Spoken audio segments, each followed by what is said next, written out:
War doesn't take you anywhere. Sometimes you have to do wars if you have to. If you don't have to, why not live in peace?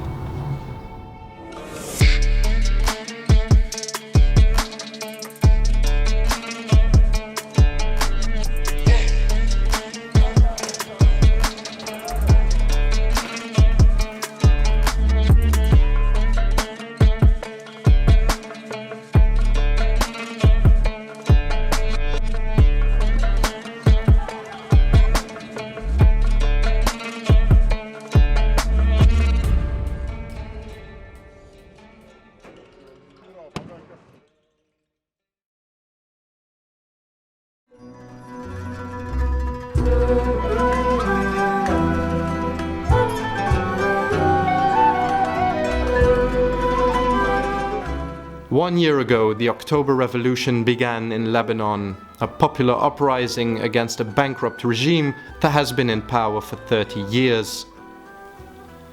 I'm Robbe, and together with Eugenie, I want to find out how the protests are developing today. But just before our arrival, the massive explosion happens in the port of Beirut. A big part of the city is gone, and also the area where we're staying is still burning. Our apartment has no windows, and all around people are still trying to get the city back on its feet. What was the impact of this explosion on the revolution?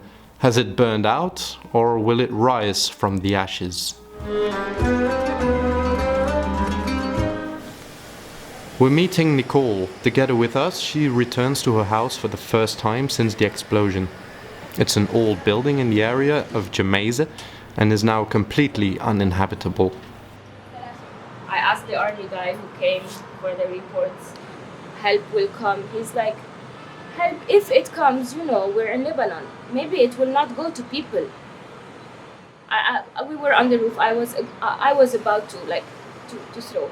I'm like, after all this, you still can think politics and corruption? How? None of them tried to say sorry. No one went to fucking prison. There is zero coming to people who lost everything. Everything. Zero. They're pushing us out. The president said it like 6 months ago. You can leave if you want. I don't want to immigrate. I mean, why would that have to be the pattern of a Lebanese person's story?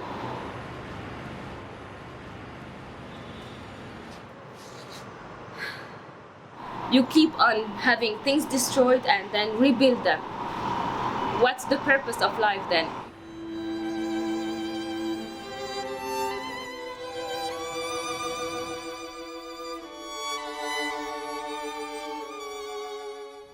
This is Moheen. He is one of the captains of change in Lebanon and is the co-founder of Vandegehuchte, the only political party that originated out of the October Revolution.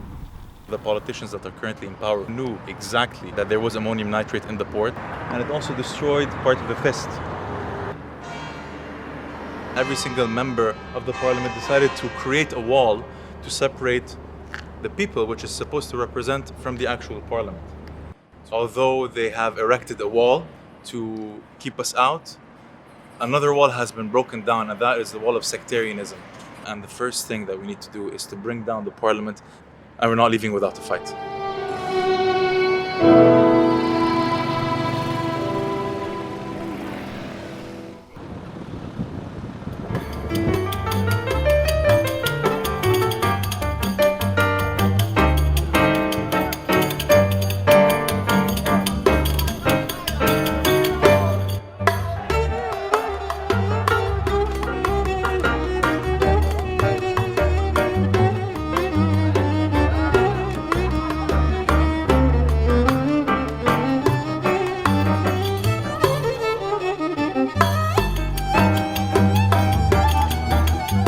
After a first acquaintance, Roy allows us to follow him. He's the leader of the Christian Maronite freedom fighters who throw gasoline on the revolution's fire. Roy is an insurance broker, a father and a husband, but in his free time he's a full-time revolutionary.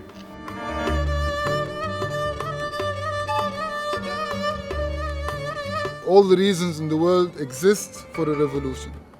No electricity, no jobs, defaulting banks. We have corrupted politicians, and they justify their failures and corruption by creating enemies in the heads of their people.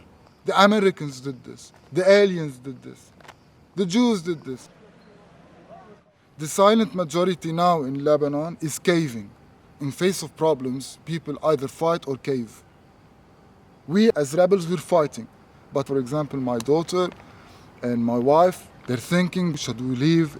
Do we have hope in the future? Our job is to inspire hope in the silent majority.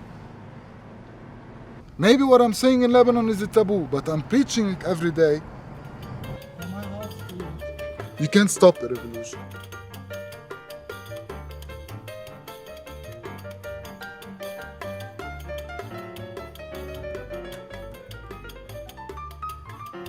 I'm a Christian. I've seen amazing Muslim people fighting by my side, protecting my back. And I've seen Christians fighting me, stealing my country, making deals with terrorist organizations. So it doesn't make sense if we don't let go of all our differences and our religions and our beliefs. But here we are Lebanese. But we can't protect corrupt politicians and terrorist organizations on hallucinations such as sectarianism. It's dead. Day by day, we're going stronger. So on Friday, we will have a battle. It will be a full riot. At night, Roy and his wife Rhea have a meeting with the members of the rebel group. They take us to a restaurant out of the city.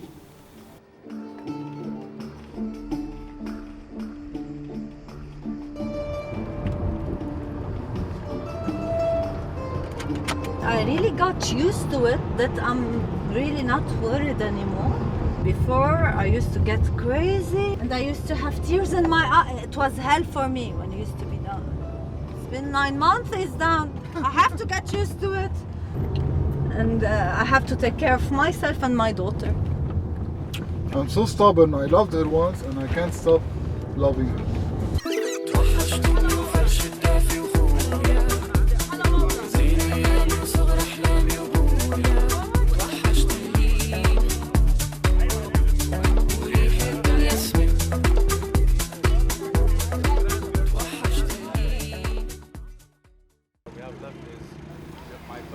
The next day, Moheen takes us to a national assembly of the opposition at Martyr Square, the main vein of the revolution. He represents his party and together with other activists he tries to make a fist against the elite. Here, several religious groups try to work together. If you're Sunni, you have to vote in that direction. If you're Shia, you have to vote in the other. If you're Christian, you have to vote there.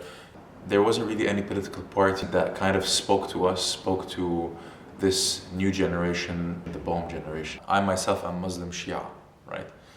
Muslim Shias comprise most of Hezbollah and Harakat Amal. If you are outspoken and you're pro the revolution, if you're Shia, these political parties will take it the very wrong way. They have literally traded their military uniforms at some point with suits and ties. And that's what the warlords keep doing, is they keep reminding them that if you don't vote for me, someone else will come, someone that is not a representative of the community will come and will take our place, and we will just be treated as second-class citizens. But the truth of the matter is, we're all second-class citizens, all of us. Christian, Muslim, Sunni, Shia, Druze, everything. We're all treated as second-class citizens because none of us have our rights. Now you have the entire erosion of the Lebanese economy that's happening. Some people might not want to take the risk of splitting their time between the revolution and between their jobs, and rightfully so. It's okay if you leave, it's okay if you can't take it to the streets, but I feel sometimes we have to all go down together, have to keep pressure on the streets, and we have to strategize politically. After the assembly, Moheen takes us to the headquarters of Mintishrin. The internal structure of the party is to be discussed.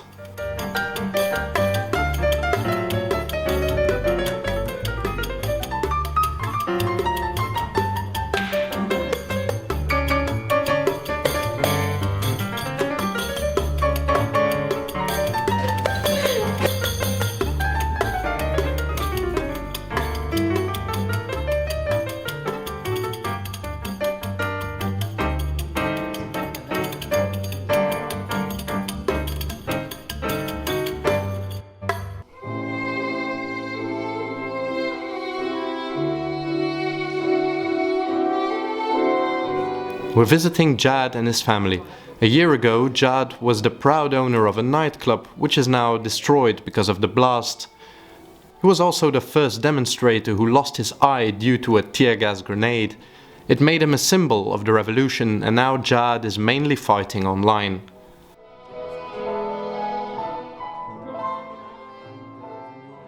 بلش أعمال الشغب وبلشت الأوضاع تتوتر، وكنت أنا وقتها موجود بشارع المصارف حد ساحة رياض الصلح. يلي بتذكره إنه كنت واقف أنا عم بحكي مع اثنين درك تو توبس وشي ضرب بوجهي، شي سخن ضرب بوجهي وبطلت عم شوف من وقتها. بعد الانفجار تبع 4 آب رجعوا العالم نزلوا على الطرقات كرمال نزيح هيدي الحكومة الفاسدة هالسلطة الكوربت الفاسدة. رجعنا نزلنا على الطريق ب8 آب. كانت أول شي المظاهرة سلمية مثل العادة، وقتها بلش الشغب رجعت تذكرت اللي صار معي أول مرة وعملت مثل تروما، نزلت وترجعت وفلت على البيت.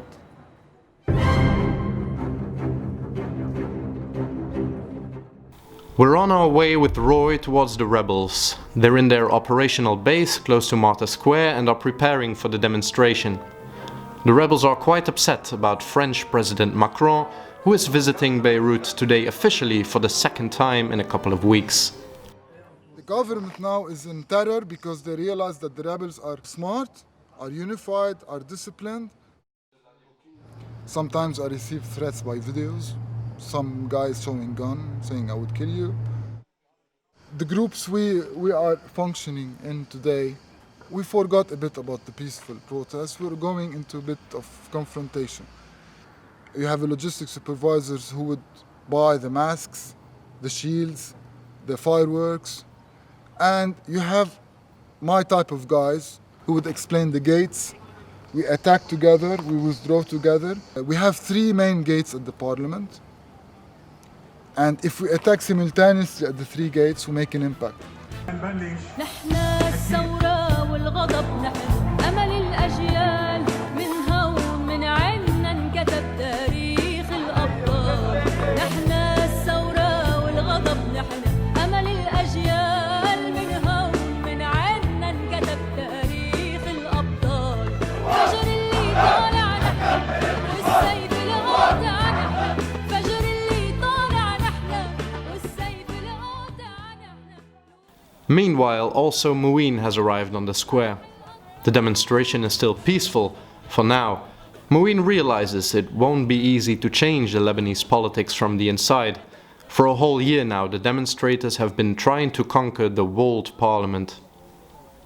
If we create a coalition, we can be, let's say, a stone in the political class's shoe. They have been capitalizing on their warmongering tactics. The international community has legitimized them. انفجار انفجار انفجار انفجار هيدا عهد الانفجار هيدا عهد الانفجار يسكت يسكت بالشرعون يسكت يسكت بالشرعون يا للعار ويا للعار يا للعار ويا للعار. When we went into the revolution, into the streets, we got to understand each other, talk to each other, realize that we're not that different. We have the same worries, we have the same dreams. Our friends from all sects, they always wait for us. Sometimes they would call us, would say, why you're not moving? Because when we move, we give hope. They'd say, okay, the Maronites, the Christians are with us today. And it's really a leaderless revolution. Because if you have one leader, it can be easily either bribed or killed. A few days after the blast, we were introduced to a new level of aggression. Shotgun pellets and stun grenades. And who am I to tell someone that you can't throw a stone because that person may have lost everything? We are currently in danger of being assassinated because if you insult them online, you will go to jail. If you insult them out loud in the streets, you will go to jail. The amount of tear gas that came down on us is equivalent to chemical warfare. I'm not even going to get in how they use the tear gas by shooting it directly at protesters, which is unlawful. Well, everything that they do is unlawful, but at least follow the goddamn manual.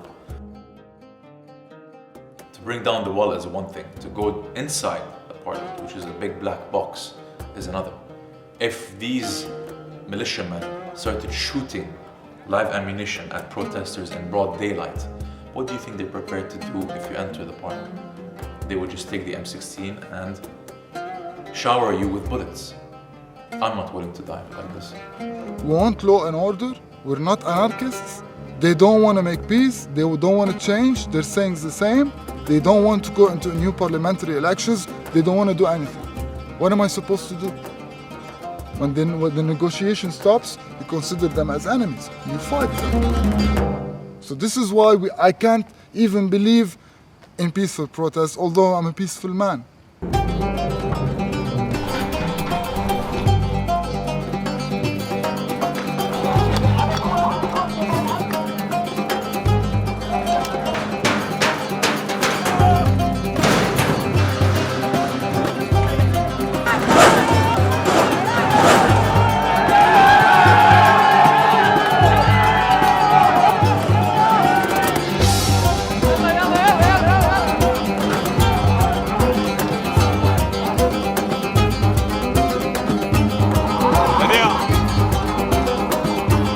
Got shot with tear gas canisters. We're doing the same thing again and again.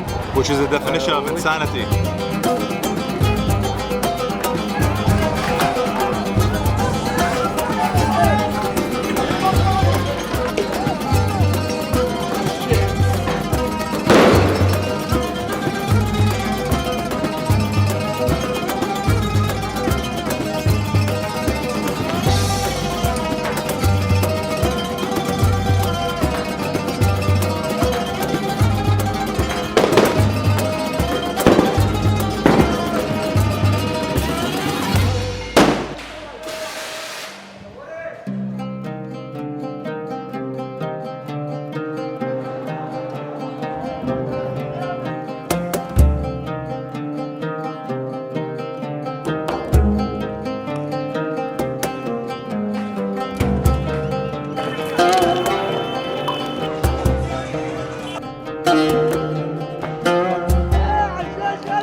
The pack of the tear gas and the whole pack came straight at me and it didn't blow.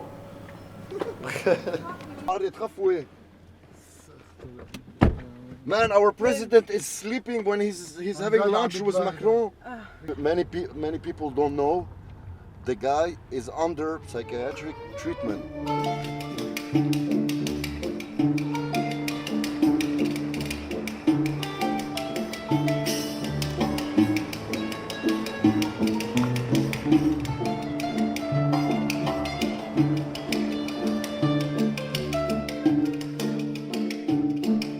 When the city has calmed down, we have a rendezvous with Marwa.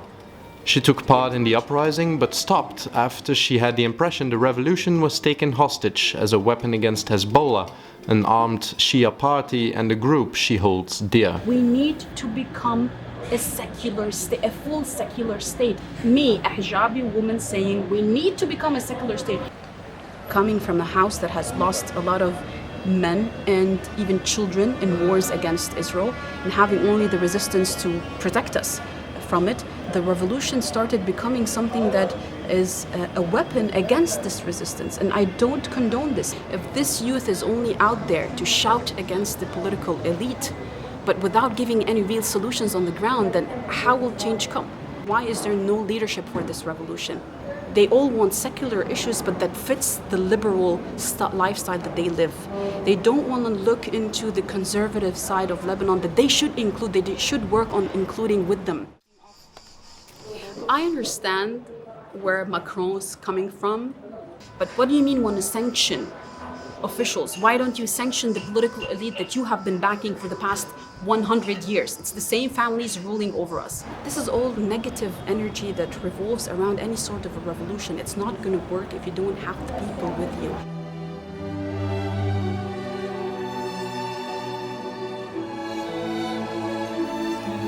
Amin works for the university and is head of the People's Kitchen.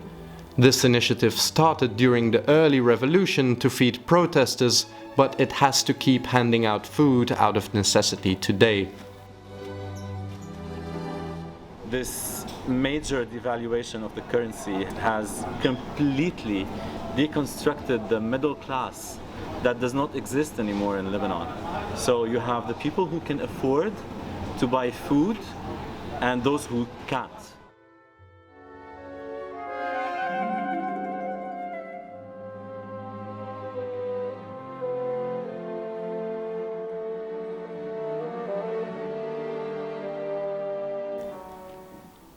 In the evening, we invite Amin in our apartment. We wonder how he sees the impact of the explosion on the revolution. Our government has resigned a couple of days after the explosion, but that's not enough. Now is the time to hold them accountable. We should not accept and move on, not this time. I would definitely go back and protest again, because that's the only place where I actually feel safe. After the explosion, I think something was shattered, and it's not only about the manifestations and the protests and the revolution, it's more than that. It's a matter of survival. Are we gonna survive and stay in this country or not? It's either you stay and fight or you leave. I don't have dreams. I don't dare dream anymore. I'm done.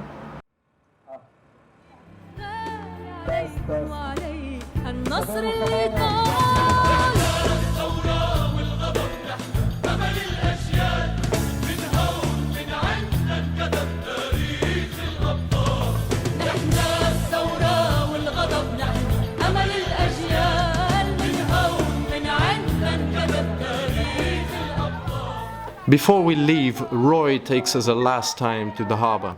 We're now 1 month after the explosion, and he'd like us to see the Remembrance March. They have to remember that 30 days has passed after the third or fourth largest blast in human history, and they did nothing.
Do I fear a civil war? No, I don't. I don't think that it's possible, because in order for you to have war, you need to have money, and you don't have money. You are breaking their authority. If you plant a Lebanese flag inside the parliament and you ask for early elections, they would do it. My grandfather used to say, you know why soil is red? Because it's filled with the blood of the saints. And one day, I will become sand. It's up to my spirit today to defend that beautiful nation. You used to say that, I believe in.